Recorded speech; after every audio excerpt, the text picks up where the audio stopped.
নমস্কার বন্ধুরা, শ্রীগুরু জয় শ্রীগুরু জয় শ্রীগুরু জয়। আশা করি ভালো আছো, সুস্থ আছো। আজকে চলে এসেছি পূর্ববঙ্গের একটি মাছের রেসিপি নিয়ে। কাতলা মাছের কাসন পোড়া ঝোল। একঘেয়ে মাছের ঝোল খেতে সবসময় ভালো লাগে না, তাই মুখের স্বাদ বদল করতে কাসন পোড়া ঝোল খেয়ে দেখো, গরম ভাতের সাথে খুব ভালো লাগবে খেতে। চলো তাহলে দেখে নাও কিভাবে বানাতে হবে। আমি সবার প্রথমে 4 পিস কাতলা মাছ নুন হলুদ মাখিয়ে রেখে দেব 10 মিনিট। এবার গ্যাসের ফ্লেম লোতে রেখে একটা কড়াই বসিয়ে তার মধ্যে 2 চামচ কালো সর্ষে দিয়ে দিলাম। সর্ষেটা শুকনো খোলায় ভেজে নেব।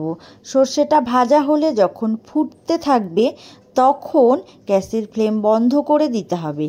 আরও 30 সেকেন্ড এভাবে নাড়তে হবে। সর্ষেটা পুড়ে গেলে কিন্তু টেস্ট আসবে না, তাই খেয়াল রাখতে হবে সর্ষেটা যাতে না পুড়ে যায়। এই ভেজে নেওয়া সর্ষেটা ঠান্ডা হলে একটা মিক্সিং জারে গুঁড়ো করে নিতে হবে। এই যে এভাবে গুঁড়ো করে নিয়েছি। এবার কাতলা মাছ ভেজে নেব। তার জন্য কড়াইতে সর্ষের তেল দিয়ে দিলাম। এই রান্নাটা সর্ষের তেলেই করতে হবে। এভাবে তেলটা গরম হলেই তার মধ্যে অল্প পরিমাণে নুন দিয়ে দিলাম, তাতে করে মাছ ছাড়ার সময় তেলটা ছিটকাবে না। এবার আমি মাছগুলো ভেজে নেব। মাছটা খুব বেশি ভাজবো না, কারণ এই মাছ ঝোলে দেব। আর এই রান্নাতে মাছ খুব বেশি কড়া করে ভাজার দরকার নেই। মাছের এক পিঠ ভাজা হলে অপর পিঠ উল্টে নেব। এবারে মাছগুলো ভেজে নিয়ে একটা পাত্রে তুলে নেব। এবারে এই মাছ ভাজা তেলের মধ্যে 1/2 চামচ পরিমাণ কালো জিরে দিয়ে দিলাম, আর দিলাম কাঁচা লঙ্কা। কাঁচা লঙ্কা মাঝখান থেকে চিড়ে দিয়ে দিলাম। কালো জিরে আর কাঁচা লঙ্কা 30 সেকেন্ডের মতো ভেজে নেব। এবারে একটা আলু খোসা ছাড়িয়ে লম্বা টুকরো করে তেলের মধ্যে দিয়ে দিলাম, আর স্বাদ মতো নুন দিয়ে দিলাম, আর হলুদ দিয়ে দিলাম। আলুটা 2-1 মিনিট ভেজে নিচ্ছি। আলুটা ভেজে নিয়ে তার মধ্যে 1 বাটি গরম জল দিয়ে দিলাম। এবারে ঢাকা দিয়ে আলুটা সিদ্ধ হতে সময় দিলাম। আলু সিদ্ধ হয়ে এলে এই ঝোলের মধ্যে দিয়ে দিলাম ভেজে রাখা মাছ। এখানে একটা কথা বলে রাখি, এই ঝোলে সবসময় গরম জল দেবার চেষ্টা করবে। আমি যে সর্ষেটা ভেজে গুঁড়ো করে রেখেছিলাম সেটা 2 চামচ দিয়ে দিলাম।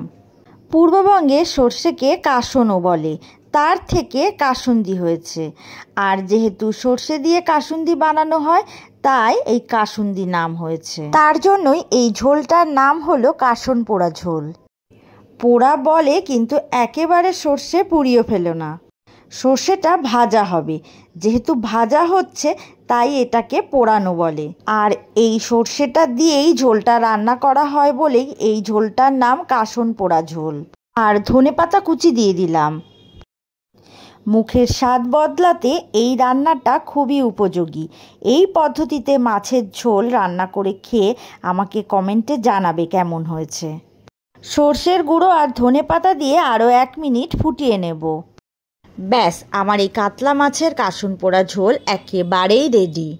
আজকের এই রেসিপিটি যদি ভালো লেগে থাকে তাহলে একটা লাইক, কমেন্ট আর শেয়ার করে দিও।